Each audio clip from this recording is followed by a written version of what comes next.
비유 시리즈 8번째 누가복음 13장 이 무화과 나무의 비유는요, 바로 앞에 있었던 사건과 연관해서 이해해야 합니다. 예수님이 이 비유, 무화과 나무 비유를 하신 이유는 바로 직전에 어떤 사람들이 질문을 했기 때문이에요. 이 당시 예루살렘에 있었던 어떤 일에 대해서 질문을 했습니다. 빌라도가 사람들을 무고하게 학살한 일이 있었습니다. 또 실로암에서 망대가 무너져서 18명이 깔려 죽었어요. 이 문제를 가지고 예수님께 와서 묻습니다. 예수님, 어떻게 이런 일이 일어날 수 있습니까? 왜 저 사람들은 학살을 당하고 저 사람들은 망대에 깔려 죽은 겁니까? 저들에게 무슨 잘못이 있는 겁니까? 질문하는 사람들의 마음에는요, 이런 생각이 있었어요. 죄가 있어서 사고를 당했을 거다. 그 당시 유대인들의 사고방식이 그랬거든요. 어떤 사고가, 어떤 질병이 생기면 이 죄 때문이다. 이렇게 생각하는 게 통념이었습니다. 근데 예수님은 이렇게 얘기하시는 거예요. 너희들 지금 이런 생각하고 있지? 그 죽은 사람들, 사고 난 사람들, 죄가 많아서, 특히 너보다 죄가 많아서 그런 저주받고 있는 거라고 생각하고 있지? 아니야. 아니다. 너희도 회개하지 않으면 똑같이 망할 것이다. 우리는 무슨 일 생기면 이거 누구 잘못입니까? 책임질 사람부터 찾는 경향이 있습니다. 이거 누구 잘못이지? 누구 책임이 더 크지? 이 손해, 이 상해, 이 손실 누가 메꿔야 되지? 우린 이걸 묻습니다. 근데 예수님은 아니다. 너희도 똑같이 망할 수 있다. 이렇게 말씀하시는 거죠. 우린 이 땅에서 일어나는 죽음, 어떤 큰 사고나 질병을 보면 경악을 합니다. 그런데 하나님은요, 영원한 형벌에 대해서 엄중하게 경고하시고 명료하게 단언하시는 거예요. 심판은 있다. 형량은 영원한 불못이다. 남의 얘기가 아니다. 너도 회개하지 않으면 너도 이 사고와는 비교할 수도 없는 영원한 형벌을 받게 된다는 거예요. 잔인하게 살해되고 무고하게 사고로 죽은 것을 애도하면서 속으로는, 이 당시 사람들 속으로는 죄가 있어서 그래. 겉으로 드러나지 않은 얼마나 흉악한 죄가 있었길래 저렇게 재수없는 일을 당할까. 그냥 죽어도 시원찮을 판에 어떻게 하나님께 제물을 드리다가 예배 드리다가 죽임을 당해. 주일날 아침에 교회 가다가 변을 당하는 거예요. 기분 되게 이상하죠. 도대체 어떤 죄였을까?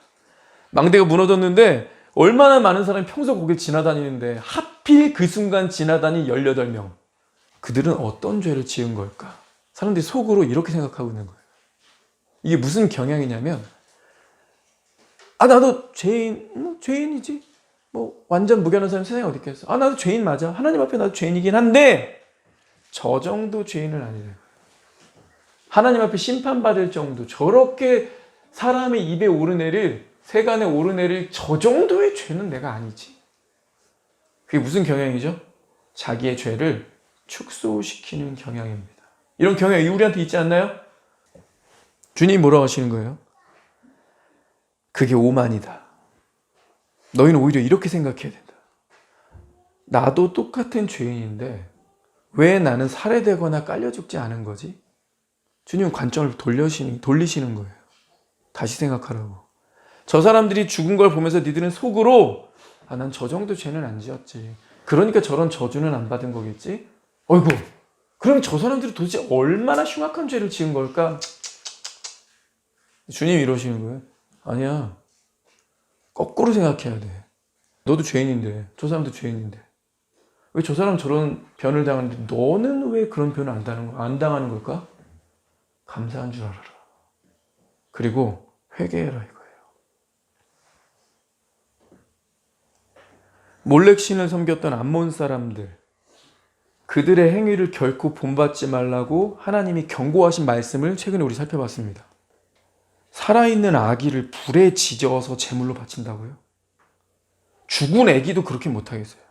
살아있는 아기를 불에 지져서 제물로 바친다고요? 이 말도 안 되는, 있어서는 안 되는 만행을 저지른 암몬 족속들. 하나님이 그들을 심판하셨고 그것 따라하지 말라고 율법으로 명확하게 하나님이 박아놓으셨어요. 그럼 그런 말씀을 보면서 우린 이런 생각하죠. 하나님 경고 너무나 정당합니다. 하나님의 어떤 그 권위로 절대 하지 말라고 하셔야 되는 거 맞아요. 깊이 공감합니다. 그런 일이 있어서는 안 되죠. 근데 그 말씀을 하신 똑같은 하나님이 최후 심판 때에서는 어떻게 하신다고 했어요? 가라지, 불법을 행하는 자들, 악인들을 갈라내서 용광로에 던져 넣으리라. 성경을 조용히 생각해 볼 때 이거 한두 명 아니겠죠? 한두 명이어도 난리인데 한두 명이 아닐 거예요. 어마어마한 사람들이 불쏘시개처럼 용광로에 집어 던져짐을 당할 겁니다. 예수님은 복음서에서 이걸 누차 여러 차례 경고하셨어요. 그러면서 지금 이 얘기 똑같이 하시는 거예요. 회개하지 않으면 너도 그런 심판받게 된다. 하나님이 초점을 나로 바꾸신 거죠. 네가 그런 사고, 그런 참변 안 당했다고 네가 그 정도의 죄인은 아니라고 착각하고 있지 않니? 자기 합리화와 정당화만 하고 있지 않니? No. 회개하지 않으면 똑같이 될 건데 그 클래스가 영원한 형벌이야. 몰렉신 안 되지. 그 인간적으로 안 되는 일이지. 애 안 된다고 얘기하는 거 아니야. 어쩜 애한테 그럴 수가 있어요. 애한테 안 되는데 어른한테는 되니? 어른은 막 살아있는 어른을 불에 지져서 이렇게 제물로 바쳐도 돼? 어른도 안 되는 거예요. 애들만 안 되는 게 아니라. 근데 그 어른 어떻게 하신다고 그러세요, 하나님이? 불쏘시개처럼 용광로에 던져진 날이 온다. 정확하고 반복적으로 여러 차례 주님이 하셨습니다. 우리에게 회개하지 않으면 너도 그런 심판 당하게 될 거다. 그러니까 회개 얘기를 하시려고 이 비유를 드신 거예요. 이 비유 시작할 때 이해의 비유로 말씀하시되 그랬죠? 앞에 무슨 일이 있으니까 이 상황을 얘기하시면서 이해, 비유로 말씀하시되. 이 회개 얘기하시려고 비유하신 거구나. 그런데 이 비유는 열매 얘기를 하고 있죠? 그럼 우리는 이렇게 정리할 수 있습니다. 예수님이 비유하신 열매는 회개의 열매를 말하는 거구나. 쉽죠? 회개는 열매로 증명하는 것이구나. 쉽죠? 회개했다고 나도 구원받았다고 말한다면 그것에 걸맞는 회개의 열매를 맺어야 한다. 회개의 열매를 맺고 있느냐? 우리가 이렇게 질문해 봐야 된다는 겁니다. 우리 이거 생각하면서 이 회개를 생각하면서 이 비유를 같이 보도록 하겠습니다. 이 회개에 해당하는 헬라어 메타노에오는 신약 성경에 77번이나 나오는 단어입니다. 이 단어를 어떻게든 뭉개 보려고 이 단어의 의미를 축소해 보려고 하는 여러 시도가 역사적으로 계속되어 왔고 지금도 그러고 있어요. 이 메타노에오는 그냥 마음의 변화일 뿐이다. 다른 의미는 없다. 마음만 변하면 회개한 거다. 이렇게 축소하려고 합니다. 근데 77회나 이 단어가 성경에 쓰였다고 그랬죠? 그걸 분석하고 연구해 봅니다. 하나님께 대한 변화가 구체적으로 나타나는 것을 뜻하는구나. 이 메타노에오는 전인격적으로 방향을 완전히 새로 잡는 겁니다. 삶의 변혁과 갱신이 있어야 합니다.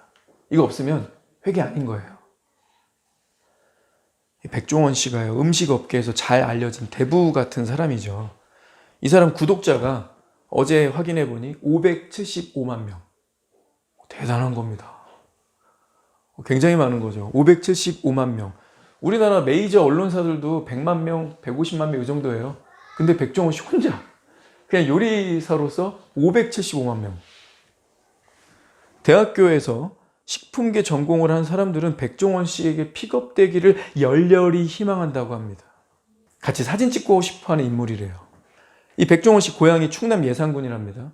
그래서 고향 살리기의 마음으로 백종원 씨가 예산시장을 방문해서 자기 이름 걸고 음식점 카운셀링을 하기 시작합니다. 무료로.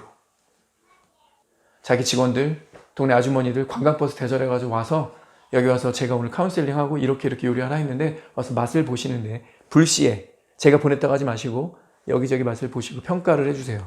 이렇게 사람까지 자기 돈으로 써가면서. 백종원 씨 이름이 워낙 유명하니까 이 사람 이름, 이 사람의 한바구음 짓고 있는 사진을 음식점에 막 사람들이 걸어놨어요. 예산 시장 내에 있는 분들이. 그런데 시간이 지나니까 이 백종원 씨의 카운셀링을 점차 거부하기 시작합니다. 사장들이 음식값을 올려요. 근데 음식은 여전히 제멋대로예요. 카운셀링 해준 거 다 무시하고. 그런데 백종원 씨 이름은 팔아먹으려고 해요. 이기적이죠. 백종원 씨가 시간이 지나도 이분들이 안 고치고 불시에 한 번씩 방문해보면 옛날 방식으로 옛날 음식 냄새, 맛 그대로 나오니까 아주머니, 사장님 잠깐만요. 우리 서로 약속했던 부분이니까 저 주방 들어가도 되죠? 냉장고 열어봅니다. 고기 오늘 사신 거 아니죠? 오늘 조리하셨는데 이거 먹어보셨어요? 안 먹어봤어요. 본인이 안 먹어본 걸 파신다고요? 여기 앉아보세요. 됐어, 안 먹어. 그래서 이제 회의를 해요. 테이블을 이렇게 크게 해가지고 참여하기로 했던, 카운셀링 받기로 했던 분들은 오십니다. 근데 절반 이상이 또 안 와요. 백종원 이름만 팔아먹겠다는 거죠. 카운셀링 무시하고. 몇 분이 나오셨어요? 한 할머니가 이렇게 얘기합니다. 내가 알아서 할 테니 간섭 좀 하지 마시오. 벌금은 맞든 안 맞든 청소를 하든 말든 내가 하는데 이래라 저래라 좀 하지 마세요. 스트레스 받아서 못 살겠어. 그래서 백종원 씨, 예, 그러셔도 됩니다. 알겠습니다. 밑에 댓글이 정말 많이 달렸는데요. 몇 개가 좀 인상적이더라고요. 복을 걷어찬다는 게 무슨 뜻인지 알게 한 영상. 백종원 거리 이름 빌려줘서 홍보해주고 손님 만들어줬더니 상관할 거면 부담스러워 못하겠다니. 대단하네요. 이름만 내놔라. 장사는 내가 알아서 할 거다. 딱 이거였네요. 특히 간섭하지 말라는 할머니 덕분에 확신이 들었습니다. 돈 버리고 스트레스 받지 않게 해주셔서 감사합니다. 저러다 망하면 또 백종원 때문에 망했다고 할걸요? 도와줄 필요 없는데 백종원 사장님 이 정도면 진짜 부처다. 그리고 이제 두 개가 조금 더 그중에도 인상적이었는데, 인간은 쉽게 안 변한다는 생각을 굳게 만들어준 영상이었습니다. 감사합니다. 사람 고쳐 쓰는 거 아니라는 걸 다시금 깨닫고 갑니다. 대표님 정말 고생 많으셨어요. 이런 표현 들어보셨죠? 사람 고쳐 쓰는 거 아니다. 이거 들어봤죠? 어른들이 왜 그런 말 했을까요? 우리 단박에 이 문장 들으면 이해되지 않아요? 사람이 고집불통이라는 거예요. 왜 출애굽기에 바로왕 나오잖아요. 이거 누구예요?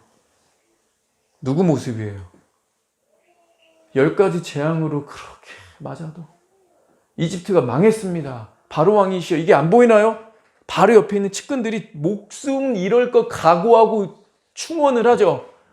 7번째, 8번째, 9번째 막 재앙 가니까 이거 진짜 나라가 완전 초토화되게 생겼어. 먹을 것도 없어. 하늘에서 우박 내리고 막 이래가지고 밭에 있는 것도 다 죽고 양도 죽고 염소 죽고 뭐 다 죽으니까 가축이랑 식물까지 다 죽으니까 이집트가 완전 죽게 생겼습니다. 왕이시여 제발. 근데 끝까지 개기다가 장자까지 다 죽죠, 이집트에. 그럼 정신 차려야 하잖아요. 안 차리죠. 보내는 것 같다가도 내가 이걸 왜 보내지? 다시 정신 못 차려. 결국 물에 수장돼. 본인이 죽을 때까지 안 끝나. 출애굽기 보면서 아무리 이방인이라지만 왜 이렇게 고집불통이지? 눈앞에 죽어가는 게 보이는데, 자기 국민들 다 죽는데, 국민들이 죽는다는 얘기는 자기도 죽을 거라는 얘기고 이집트가 멸망한다는 얘기인데, 근데 본인의 목숨이 떨어질 때까지 아들 죽었는데도 정신 못 차려. 결국 본인이 죽어야 끝나더라고요. 그죠? 그 고집스러운 모습 보면서 사람 고쳐 쓰는 거 아니다. 달리 말하면 사람은 고치는 게 불가능하다. 그래서 우리 구원받으려면 뭐가 절대적으로 선행돼야 된다는 거예요? 하나님의 은혜입니다. 타락인데 그냥 타락이 아니라 토탈, 전적 타락이에요. 전적 타락. 이거 애초에 살 가능성이 없는 거구나. 회개가 불가능한 족속이구나, 인간이. 남의 말 같지 않은 겁니다. 우리가 질문해 볼 수 있죠. 나는 유연한 사람인가? 나는 다른 사람의 조언을 들을 수 있는, 들을 귀 있는 사람인가? 누가 이렇다 저렇다 얘기를 하면 나는 그 마음으로 받고 수정하는 사람인가? 그거 내가 옛날에 회개한 적 있나? 난 구원받은 사람인가? 돌아보려면 오늘 그거 되는 사람인가 물어보면 돼요. 오늘. 회개는 한 번 하는 거 아니거든요. 과거에 구원 간증 해봤다. 예전에 그래도 나도 회개했기 때문에 구원은 따놓은 당상인 것 같다. 아, 상관 마라. 난 구원 받았다. 지금 확인할 수 있는 거 있어요. 지금 내가 유연한 사람인가? 왜냐면 성경은 현재 진행형이니까. 사랑과 선행을 격려하며. 격려 뭘로 하는데요? 말로. 근데 선행을 격려한다는 게 뭐예요? 사랑을 격려한다는 게 뭐예요? 너 지금 사랑스럽지 않아. 이렇게 하는 게 낫겠어. 격려라고 표현했지만 이게 말을 하는 거예요. 교훈과 책망과 바르게 함과. 뭘로 하죠? 말로. 사랑 안에서 참된 것을 말하며. 말로. 열매 없는 어둠의 일에 참여하지 말고 도리어 책망하라. 말로. 무릇 더러운 말은 입 밖에 내지 말고 오직 덕을 세우는 대로 소용되는 대로 선한 말을 하여. 말로. 최근에 책망 받아보신 적 있나요? 내가 완벽해서 책망을 못 받는 건 아니겠죠. 내 얼굴에 써 있는 거예요. 아니다. 됐다. 말을 말자. 주변에 이런 냄새를 내가 풍기고 다녔을 수도 있어요. 그래서 우리 주변에 있는 사람들이 말해봐야 좋을 게 없어. 이런 경향이 교회 안에 생기는 거죠. 근데 좀 전에 우리 말씀 봤습니다. 교회는 그런 경향 생기면 안 돼요. 말하라 그랬어요. 혹시 내가 최근에 사람을 통해서든 난 사람 말은 안 들어. 오직 하나님 말씀만 들어. 그만한 거죠. 그죠? 그렇죠? 교회는 그런 곳이 아닙니다. 하나님은 직접 말씀하지 않으세요. 꿈을 통해서 계시로 방언하다가 하나님 말씀 들으신 분 있어요? 하나님은 사람을 통해서 말씀하십니다. 심지어 부부간에도 얘기 잘 안 해요. 싫어하는 거 아니까. 잔소리라고 상대가 받을 거 아니까. 내가 유연한 사람이 아니구나. 지금 회개가 안 되는데 과거에는 회개한 적이 있나? 그리스도인은 끊임없이 가르치고 배우고 그 배운 바를 토대로 회개해서 성장하는 공동체입니다. 근데 우리의 현실은 주변에서 보여지는 것들은 사람이 정말 회개할 수 있나? 자기 잘못 인정하나? 고집스런 선악과를 먹은 내가 겸손하게 말씀을 받는가? 어렵다는 거죠. 회개는 심적인 마음의 변화만이 아니라 삶의 구체적인 영역에서 변하는 것입니다. 개혁이 나타나야 되고요. 열매들, 태도, 말투 이런 것들도 달라져야 한다고 메타노에오 이 단어가 그 의미까지 포함하고 있는 거예요. 그렇습니까? 회개의 열매가 나타나고 있습니까? 이에 비유로 말씀하시되 한 사람이 포도원에 무화과 나무를 심은 곳이 있더니 와서 그 열매를 구하였으나 얻지 못한지라. 포도원에 무화과 나무가 심겨졌어요. 이거 오타 아니야? 이상한 일 같지 않아요? 포도원이라며 포도밭이잖아요. 포도밭에 무화과 나무를 심은 것이 있더니 이거 비유잖아요. 비유를 하는데 뭐 이런 식으로 하는데? 무화과 나무 밭에 무화과 나무를 심은 곳이 있더니 너무 뻔해서 일부러 비틀었나? 포도원에 뭘 심어야 될까요? 포도. 이상한 거 아니에요? 어렵지 않죠? 당연한 거죠. 왜 하필 포도밭에 무화과를 심었을까요? 왜 이런 식으로 비유하셨을까요? 당시에 포도밭에 무화과를 심는 경우가 종종 있었습니다. 왜냐하면 종종 포도 수익이 나지 않을 수가 있기 때문에 이 비상용으로 무화과를 심은 거예요. 포도가 잘 안 열릴 때를 대비해서. 왜냐하면 무화과는요, 열매가 풍성한 나무입니다. 우리나라는 4계절이 있지만 중동 같은 경우는 우기와 건기 둘뿐입니다. 무화과는 건기가 시작되는 4월에서 11월 사이에 항상 열매가 있어요. 6개월 동안 계속 열매가 맺히니까. 열매가 많이 맺히는 나무이기 때문에 일부러 포도밭에 중간중간 무화과를 심어 놓는 거예요. 포도가 혹시 실한 열매가 안 맺으면 혹시 병충해를 많이 입거나 혹은 올해 흉년이 오면 무화과로라도 본전 찾아야겠다. 비상용으로 심어놓는 거죠. 무화과는 누가 제일 많이 먹냐면 임산부입니다. 영양가도 풍부하고 미네랄과 수분이 많은 과일이에요. 그런데 그만큼 이 나무는 손이 많이 갑니다. 야생 무화과는 열매도 적게 열리고요. 실과도 작습니다. 열매가 많이 맺히려면 손이 많이 가는 그런 과수인 거예요. 요즘은 이스라엘도 인건비가 올라서요. 무화과 안 심습니다. 옆에 있는 나라에서 싸게 구매해서 씁니다. 손이 많이 가서. 그럼 무화과가 어디 심겼어요? 포도밭이요. 야생 무화과 나무랑 달리 좋은 밭에 심겨졌고 농부의 보살핌을 받습니다. 3년이 지났어요. 자, 좋은 밭에 심겼고 농부의 손길로 관리를 해주고 3년이 지났어요. 어떻게 돼요? 당연히 열매를 맺어야겠죠. 그런데 열매가 맺지 않은 겁니다. 이 비유를 들었던 당시 사람들 무슨 생각했을까요? 아니, 무화과를 포도원에 심었는데 3년이나 손질하고 기다렸는데 열매가 안 맺혀요? 그거 찍어버려야죠. 예수님이 이렇게 얘기하실 필요도 없었어요. 다 그렇게 얘기할 겁니다. 이 무화과나무 비유가 주는 메시지가 뭡니까? 야생이 아닌 포도원이라는 좋은 밭에 심겨진 무화과나무. 좋은 땅, 때를 따라 거름을 줘 해충으로부터 보호받아 가뭄이 오면 무화과는 수분이 많기 때문에 땅에서 물을 많이 먹거든요. 가뭄이 오면 물을 대주지. 포도가 잘 안 열릴 경우를 대비해서 심은 무화과나무인데 얘가 오히려 애물단지가 되게 생겼어. 예수님은 이게 바로 우리 모습일 수 있다고 말씀하시는 겁니다. 예수님 당시에는 성경이 두루마리로 되어 있었습니다. 두루마리 한 편이 노동자의 1년치 임금이었습니다. 성경을 소유한다는 건 이 당시 사람들한테 꿈이에요. 요즘 성경 얼마나 저렴합니까? 얼마 정도 하죠? 한 2만 원 하나요?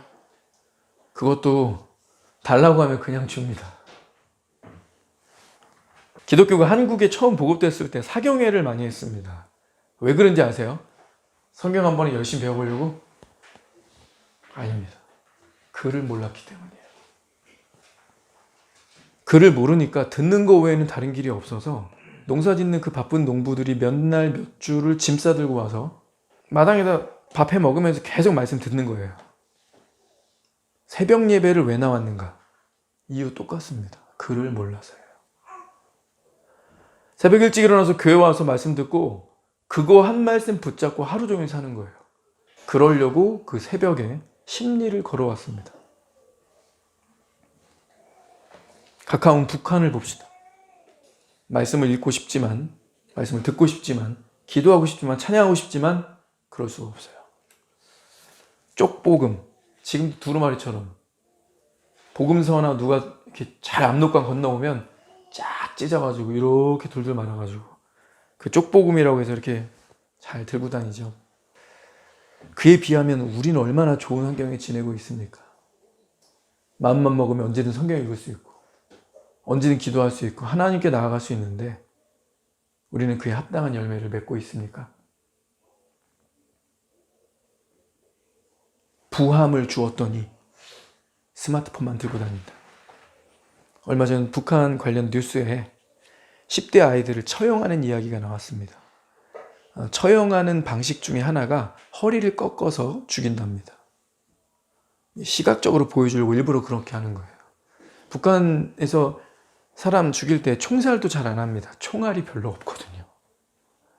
우리나라는 군대 가면 K2 소총으로 사격 자꾸 하는데 PRI 남자들 다 알죠? 이거 되게 싫어하잖아요. 사격 가면 귀도 멍멍하고 총 쏘기 싫고 아유. 근데 외박 한번 준다, 외출 준다 하면 20발 중에 19발 어떻게든 맞추려고 막 집중 온갖 하잖아요. 그죠? 북한은요 사격 연습을 못 합니다. 총알이 없거든요.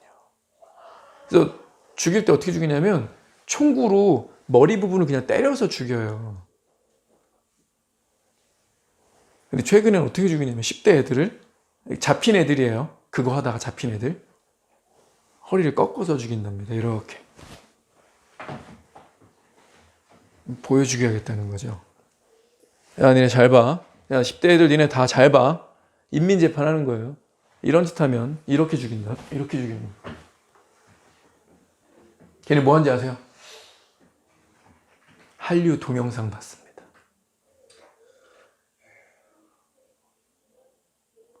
한류 동영상. 그럼 대한민국 전 국민 죽어야 되는 거 아니에요? 그 법 여기다 적용하면?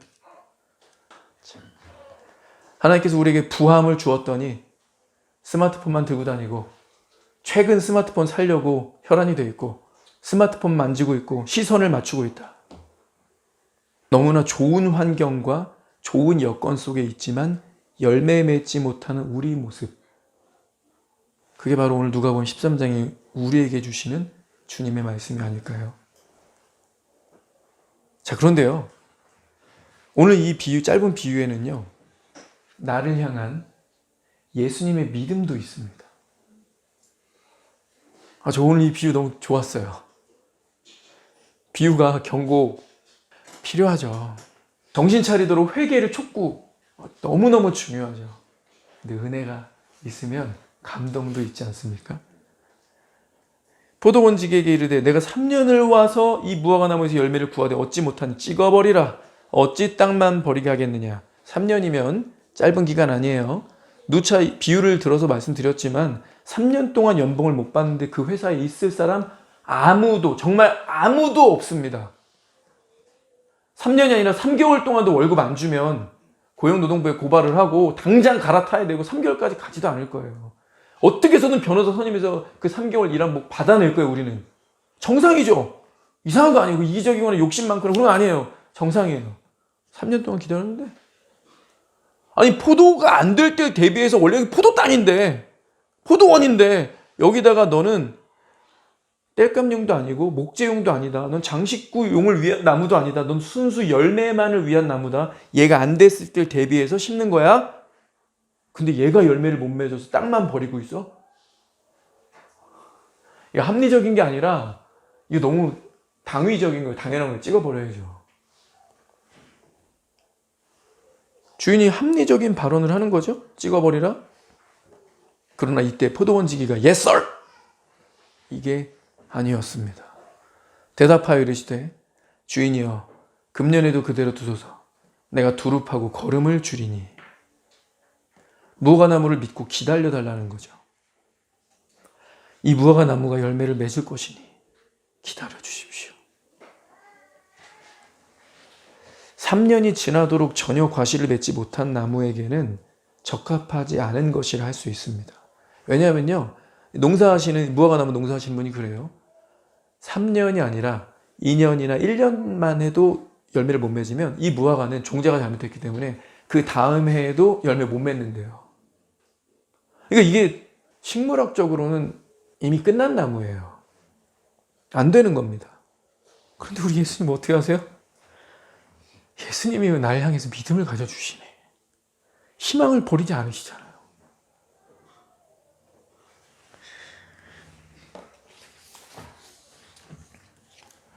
허드슨 테일러 아시죠? 중국 선교의 아버지라고 하는 허드슨 테일러.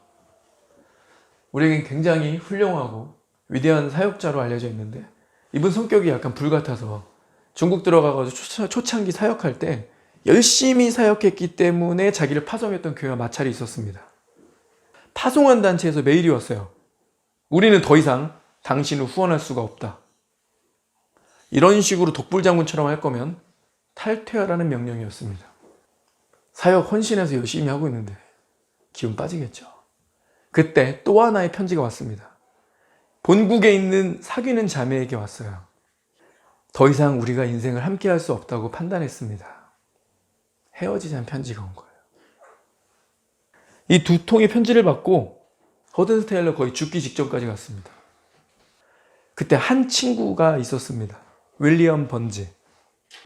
근데 그가 테일러에게 우리 잠깐 머리도 식힐 겸 우리 중국을 한번 돌아보자. 같이 여행한다는 마음으로 같이 나와 함께 돌아다니자. 그러면서 같이 중국을 누비기 시작합니다. 그 기간 중에 윌리엄 번즈가 이 두 마디를 던졌대요. 테일러, 나는 자네를 믿네. 자네가 결정하는 대로 따를 거였어요. 끝까지 가세요. 나는 자네를 믿네. 자네가 결정하는 대로 따라가겠네. 선교단체에서도 사랑했던 여인도 자기를 믿지 않았는데 자기를 믿어주는 이 한 사람 때문에 회복되고 다시 일어날 수 있었다. 나를 믿어준 한 사람 때문에 가능했다. 그런데 예수님이 어떻게 하신 거예요? 근성이 없는데 3년이 아니라 더 긴 기간이 지났는데 지금 당장 열매가 없지만 지금 당장은 보잘것없어 보이지만 내가 너를 믿는다. 믿음을 받는 거 좋은 거잖아요. 상상해 보세요. 내가 없는 자리에서 누군가 A가 무슨 얘기를 들었어. 내 얘기를. 내가 이 현장에 있지 않았어. 근데 이 사람의 대답이 그럴 리가 없는데 너 잘못 알고 있는 것 같은데 그럴 사람 아니야. 에이, 나 그거 못 믿겠다. 내가 아는 그 사람은 이런 사람이야. 그럴 리가 없어. 그리고 그랬다고 만약 진짜 그랬다면 분명 이유가 있을 거야. 그리고 그 이유는 굉장히 큰 이유일 거야. 그럴 리가 없어. 라고 말해주면 그걸 내가 우연히 알게 되면 이 사람한테 고마울까요? 안 고마울까요? 좋을까요? 안 좋을까요? 못 들은 걸로 하고 이 사람한테 이제 마음을 줄 수 있지 않을까요? 앞으로 더 잘해줄 것 같아. 이렇게 신뢰하는 사람, 믿는 도끼에 발등 찍는다 이런 말은 있지만 그건 사실 좋지 않은 것이고 정말 믿어줬으면 그렇게 잘 안 돼요. 존경받는 고든 맥도날드 목사님은 이런 이야기를 하셨습니다. 신뢰받는 것은 사랑받는 것보다 더 큰 영광이다. 신뢰받는 것은 사랑받는 것보다 더 큰 영광이다. 요즘은 부부간에도 믿음이 많이 깨지고 있지만 믿음은 고마운 것이고 좋은 것이고 영광스러운 것입니다. 그런데 예수님이 바로 우리에게 그와 같이 하고 계시다는 거죠. 예수님은 믿음만 주신 게 아닙니다. 두루 파고 걸음도 주겠다고 하십니다. 걸음 안에는 물도 포함이에요. 가지치기 포함이에요. 병충해 지켜주시는 것 포함입니다. 그리고 기다려주시는 거예요. 이 모든 것 포함이에요. 예수님이 나를 믿고 나를 위해서 일하실 거라고 약속하시는 겁니다. 내가 이 나무를 가꾸고 돌볼 거니까 이 나무는 열매를 맺을 것이다.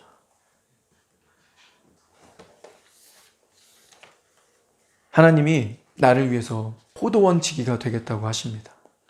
나무가 열매를 맺기 위해서는 필요한 일들이 있습니다. 농부를 의지해야죠. 하나님은 최고의 농부십니다. 적절하게 물을 주실 거고 지켜주실 거고 보호해 주실 겁니다. 우리는 우리 자신의 가능성도 믿어야 합니다. 이거 서론에 얘기했던 거랑 상충되는 것 같죠? 고집스럽다. 회개 안 한다. 잘 안 바뀐다. 우리는 사람 고쳐 쓰는 게 아니라고 했다. 그런 경향이 있는 것 같고 근데 무슨 내가 내 자신의 가능성을 믿습니까? 아니요. 이건 상충되는 게 아니에요. 원래 우리가 그런 인간인 거 맞아요. 그런데 하나님이 어떻게 하신 거예요? 믿어주셨어요. 하나님 뭐 하고 계신 거예요? 기다려주시면서 걸음 주고 물 대주고 지켜주고 병충해로부터 보호해주고 계십니다. 그러니 우리도 우리 자신을 좀 믿어야 돼요. 작년이랑 올해 안 바뀌었어. 지금 벌써 4월 됐는데 1월 달에 결심한 거 여기까지 오지도 않았고 1월 달에 해지됐어. 자꾸 넘어져. 난 안 바뀔 거야. 안 될 거야. 그 마음이 안 바뀌게 합니다. 내가 나를 까고 나가야 되는데 나가지 못하도록 계속 내 발목을 잡는 거야. 여러분, 우리가 주님께 대한 신뢰를 두는 만큼 주님이 일하고 계시기 때문에 내가 그리스도 안에 있기 때문에 하나님이 나 같은 자를 믿어주시기 때문에 뭐 해야 돼요? 나도 변할 수 있다는 믿음은 가져야 합니다. 달라질 거야. 하나님이 내 안에 그런 능력과 유전자를 주셨고 끊임없이 일하고 계셔. 이 믿음이 우리에게 필요합니다. 마지막 9절이에요. 이후에 열매가 열면 좋거니와 그렇지 않으면 찍어버리소서 하였다 하시니라. 심판의 보류가 됐죠. 그러나 여기서 분명히 뭐가 보여요? 참으시지만 계속 참으시지는 않는다. 엄격하게 시간이 제한되어 있습니다. 하나님 기회를 주시고 자비와 은혜로 우리에게 심판을 보류하셨지만 회개하지 않는 자들에게 어떤 일이 닥칩니까? 심판이 옵니다. 그러니 우리 회개합시다. 예전에 구원받았다, 침례받았다. 구원은 일단 따놓은 당상이고 그 위에 출석교인을 얹고 있다. 이런 거 좀 불도저로 밀어버리고 오늘 내가 회개하고 있는가? 내 마음이 유연한가? 하나님 말씀이 그러하다고 하면 겸손하게 그거 인정하고 조정진하고 있는가? 계속해서 나스러운 열매만 혹시 맺고 있지 않은가? 너무 나같이만 살고 있지 않은가? 근데 주님이 뭘 한다고 오늘 배운 거예요? 내가 널 기다리고 너를 믿고 널 위해 일하고 있다. 그러니 나는 바뀔 수 있다. 그리스도께 믿음을 두면서 달라질 수 있는 저와 여러분 되기를 축원합니다.